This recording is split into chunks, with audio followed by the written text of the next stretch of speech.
Hello, hello. Happy Wednesday, everyone. How are you all? I hope you're having a great week so far. Oh my gosh, it's already like almost mid October. I really cannot believe it. Um, it's so crazy. It's going to be like holidays and Christmas soon. Yes, welcome. Great to see you all today. If you are watching on the replay, go ahead and say hello. Let us know where you're calling from, or if you're watching live, would love to hear from you. So happy to have you here today. Today we're going to be talking about how to make bank in private practice without opening a group practice. So, excuse me. First of all, welcome. Hello. If you are new to my world, I'm Emma and I'm a business strategist for therapists. So what I do is I help impact-driven, ambitious therapists build and grow private pay practices that really support them and give back to them and allow them to help the clients that they love working with. I have been in private practice for 10 years. I know the ins and outs of it. But I charge $250 a session, and I live in Mexico most of the time, and I work with my dream ideal clients. I truly think private practice is the career jackpot. I say this a lot, but I think it is such an amazing career, and it's possible to make good money and have a lot of freedom in this career, as well as feel like you're really making a difference and really impacting people's lives. So I'm super passionate about helping therapists do this as well. So if you are serious about growing your private pay practice, I'd love to chat with you, book a call with me. I'll put the link in the comments of this video. So let's get into it today. Today we're talking about how to make bank in private practice without opening a group practice. Okay, so if you're anything like me, well-meaning folks have probably told you that the only way to really have a lot of money in private practice and as a therapist is to open a group practice. I remember when I was kind of a beginning counselor, I was not in private practice yet at all, but I remember hearing people talk about, how you just couldn't make a lot of money in private practice, especially with like the cost of insurance, the business expenses, like all those kinds of things that would just make it so you really couldn't make more than I think they were saying like 80,000 a year at the time, and this was probably 2010 in private practice. And maybe you're kind of doubting this yourself, like whether it's possible to make a lot of money as like a solo private practitioner in this economy. Maybe you're wondering about like the tech companies taking over, which I should do a live on this topic as well. Or thinking like you just in this economy and in this market, like you have to be accepting insurance or running a group practice where maybe you take insurance. In order to make money as a private practitioner and to not work yourself to death. People will say you need a group practice in order to make a passive income and scale, and that it's also what you need in order to feel less isolated and alone. So these are kind of some of the myths, and I'd love to hear if there are other ones you've heard. To go ahead and put them in the comments, put them in the chat. I'd love to hear the things that you have been told. And I want to preface this by saying, there's absolutely nothing wrong with group practices. If that is what you love and what lights you up, I have therapist friends and colleagues who run group practices that it's that is their jam. That works for them and it's super fun for them. And I can just tell they're in their element doing it. And that is great. There's absolutely nothing wrong with group practice if you're into that. But I remember when I was in private practice and I was I was burnt out. I was taking insurance, seeing way too many clients, getting a ton of calls. And I was seriously considering what my next options were. Because I didn't know how do I make more money and work less? And so one of the options I kept hearing about, and I remember actually I was listening a lot to like the Practice of the Practice podcast, if any of you all listen to that, and hearing Joe Sanek talk a lot about, well, one of the easiest things you can do is actually open a group practice. And so I thought like that might be something I needed to consider, because then I could continue to take insurance, and I could feed my other clinician these insurance clients that I was having an abundance of, and I could make more money, and I wouldn't have to worry about going private pay. And I was scared really of going private pay. So I knew that I could bring in a lot of insurance clients, and I also knew that I would have to probably pay the clinicians I was hiring an amount that I felt uncomfortable with in order to actually make a profit in this model.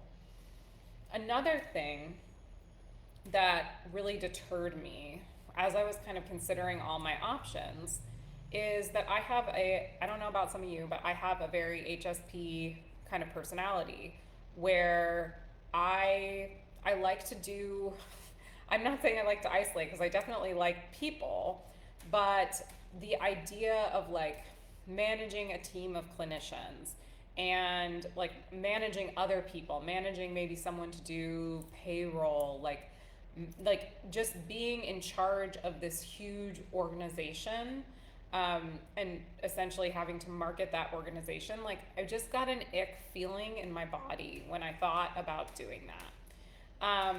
I also know about myself that I really dislike doing administrative tasks, and with group practice, a lot of times what we're doing is we're trading some of like the clinical work and the clinical hours for doing more of the admin type tasks, such as payroll, but also like ensuring, of course, this is an admin, but like ensuring that our clinicians are doing great work and have supervision and things like that. I also knew that I didn't want to manage people. I didn't want to have to hire and fire people constantly. I also knew that I really wanted to be able to like leave work at work and not have, people needing me all the time, or this huge practice that was reliant on me kind of relying on me all the time. So again, there's nothing wrong with group practices, and you can make a group practice set up to work for you as well.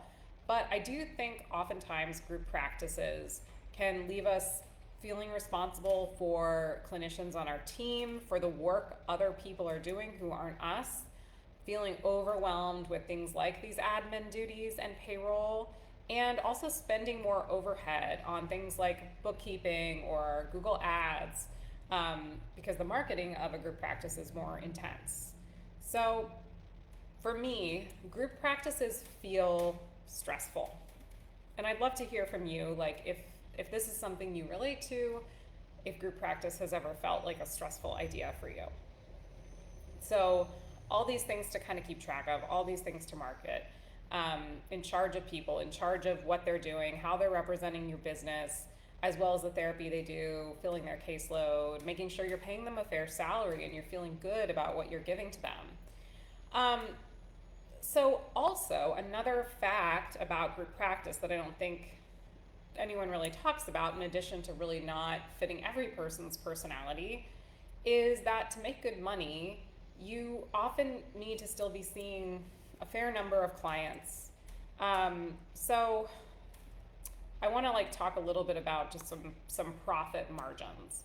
So let's say you have a group practice where you're bringing in $300,000 total. You could have a group practice where your income with that, the payroll is $150,000. So you're paying $150,000 to your employees. You're paying maybe $36,000 in your expenses, and your profit margin or your income you make is $114,000, and that's a 38% profit margin. So that's one scenario where, it seems like you're paying, a good amount to your employees. But here's another one, but maybe not, potentially enough, depending on the situation. Maybe you're bringing in $300,000. Total income is, the payroll could be, maybe in this situation, $200,000. You're spending $36,000 on expenses, and your profit margin or your income is going to be only $64,000. So if you're hiring more clinicians, and or you're paying the clinicians better, and therefore you might be having the $200,000 that you're devoting to payroll versus the $150,000 in the previous example. So your income is really dependent on like how much you are hiring these clinicians, how much you're paying these clinicians, and also how much you are or not seeing clients yourself in group practice. What I want to share is that you can really make bank in private practice as a solo practitioner while retaining your independence, while having very little overhead and responsibility, and while feeling like this life-changing, badass clinician in your niche that you are. And another thing about this is that it's super easy. It's easier than starting a group practice to transition into being a clinician who markets better and charges a higher fee. So rather than like with doing this, you're not having to set up everything and all the systems to have a group practice. You can simply up your marketing, have amazing copy, get to the top of Google, do some networking, but you have all the systems in place. If you have a practice or whatever, you're not responsible for anyone else, and you have very little expenses and overhead, especially if you are choosing to maybe be all online as I do. So let's talk about some numbers. So let's say you see clients for $200 a session, and you see 15 clients a week. I use 15 clients a week in these examples because I think that is like a pretty reasonable number. At $200 a session for 48 weeks a year, that's $144,000 total. And I would say, if you want to be like really give a lot of leeway for the expenses, maybe you've got, as an online practitioner, maybe you've got like $2,000 in expenses. So it would be $142,000. Of course, if you have an office with rent, it might be a little less than that, but you would still be probably at least making $135,000 before taxes. Let's say you charge $250 a session, which is what I charge, and you see 15 clients a week for 48 weeks a year. That's $180,000, and the amount in your expenses really hasn't gone up by charging more in that situation. Like, you would still have somewhere between, depending on if you have an office, like $2,000 and $8,000 a year in your expenses. I mean, of course, depending on where your office is and what kind of office you have. So the last option is, let's say you charge $300 a session. You see 15 clients a week, 48 weeks a year. That's $216,000. Now, that's a fair amount of money. And I think that, as therapists, like, we have often been taught that this, six-figure mark is that is the dream. But pretty easily, you could make $216,000 a year in private practice before your expenses, which are very, very low, and just work these 15 hours a week. Maybe you're marketing a couple, 1 to 2 hours a week. This is a really easy way to make a lot of money. So, and I'm not saying it's easy, of course the work we do is incredibly hard and can be incredibly draining and fulfilling and all of those things, but private practice is not this super complicated business to market, and once you have good foundations set up, you can market for 1 to 2 hours a week, no problem. Really keep in mind that most of these profits are all your own, aside again from the rent if you have it, and things like your license and your liability insurance and maybe your EHR system, which are all fairly inexpensive. You're also not having to manage other people. You're not having to worry about health insurance. You're not worrying about the caseload of another clinician. You get to choose each week, like, how do you feel? Like, are you ready for new clients? Do you want to back off? Do you need to up your marketing? Like, no one else is depending on you. You get to decide all of these things yourself. So I think it's a really empowering thing to have this business that's all your own. So, okay. So the question becomes then, how do we charge these kinds of fees and have a steady stream of clients? This is what everyone wants to know, of course. So one aspect of this that I work with my clients on, of course, it's multifaceted, right? But one aspect that we're going to focus on today is what I call my value first strategy. And it's part of what I teach inside my program. So value first is when you give to potential clients before they even meet you, so that they are excited to work with you, and they will pay your fee and do things like rearrange their whole schedule to make it happen to work with you. This is, my client Kay, who has clients calling, willing to pay her full rate, and getting 4 new client calls a week. She's on page 1 of Google. She has clients telling her that her website spoke to them so much, they don't want to work with a different kind of therapist. So what do I mean by this? Let me tell you a little about how we did it. So when we're giving value first, we are speaking to our clients where they're at with such intention, care, mindfulness, and attention and understanding that they really feel seen by us, and they feel like they're in the room with us. They get a sense of what it's like to work with us, and they also feel like we're an expert. So sometimes when I talk about like making yourself out as an expert, it might sound like I mean like, to be using all this clinical jargon, or to be like you have to learn all these different modalities. And no, that's not what I mean at all. Actually, what I mean is like you can and should be conveying your unique and amazing personality and approach in your writing. And I don't mean approach like IFS or like, something like that, but rather like you're funny maybe in your sessions with people, or you're a little bit crass, or like, maybe not crass, but you know what I mean? Like you have these, you have a personality that you bring to this. Every person has a personality that they bring to this. So what I mean, like, so for an example of this, like blogging is a big part of marketing to these private pay clients. So maybe instead of you doing a blog using like clinical jargon and saying things like distress tolerance skills for emotionally dysregulated teens, or somatic therapy for hyper-aroused nervous system. Really what we want to be doing is trying to meet our clients where they're at and considering how they might be describing their problem to the people they're talking to, the people they love, how they're describing it when they type stuff into Google.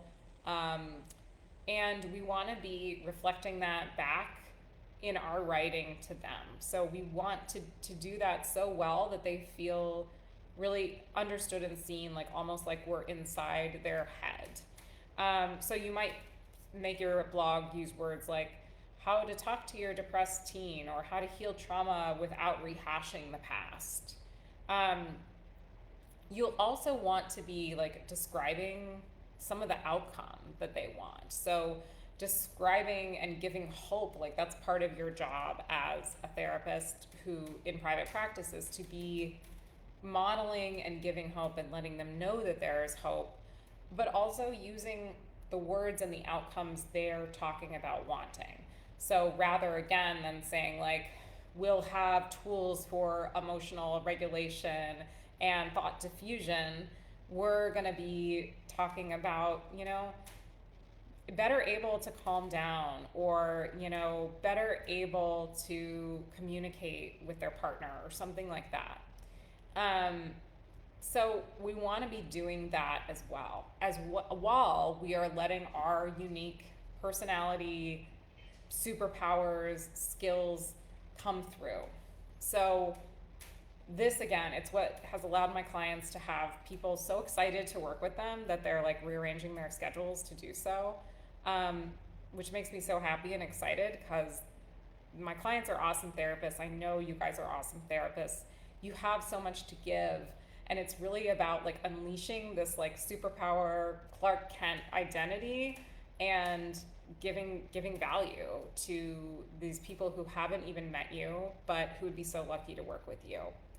So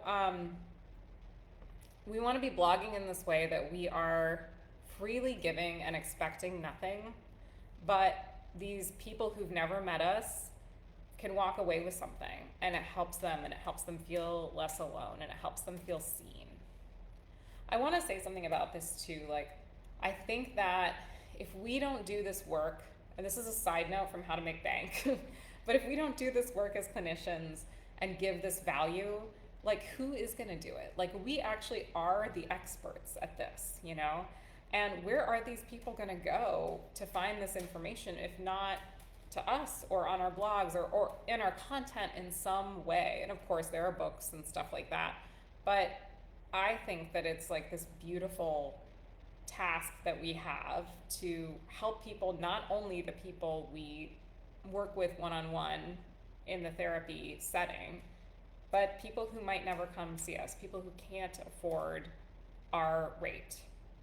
However, the people who can afford us or who do want to work with us are going to know, like us, trust us, are going to want to work with us because they feel so seen and cared for by us already, because we're already developing a relationship with them before they even reach out for a call.